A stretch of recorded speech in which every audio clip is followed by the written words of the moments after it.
આમ જો આ બે વાદળા જામી ગયા છે, તમને દેખાડ દઉં.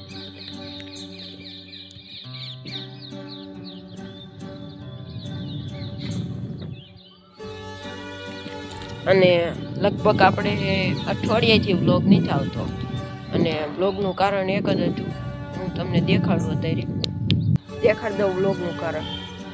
આ હતું બ્લોગનું કારણ. કીધું આપણે વિડીયો સ્ટ્રીક આવી જાય ને પછી આપણે વિડીયો ઉતારશું, અને વિડીયો સ્ટ્રીક આજ ફાઇનલી આવી ગઈ છે, એટલે આપણે પછી બ્લોગ ચાલુ રહીશું. તો ફાઇનલી આપણે આવી ગયા છીએ ભાઈબંધના ઘરે. આપણે ભાઈબંધને કીધું હતું કે આપણે વિડીયો સ્ટ્રીક આવી ગઈ છે, અને ભાઈબંધનો ફોન આવ્યો કે તું વિડીયો સ્ટ્રીક લઈને આય, મને દેખાડ. અને આરે આપણી સ્ટ્રીક આવી રહ્યો આપણો ભાઈબંધને, અને મારું બેનું દિલ ખુશ થઈ ગયું. અને આપણે વિડીયો અમે ડેલી આવશે, સ્ટ્રીક આવી ગઈ છે, આવશે કે નહીં? એટલે આપણે વિડીયો તો દરરોજ આવશે, બરોબર.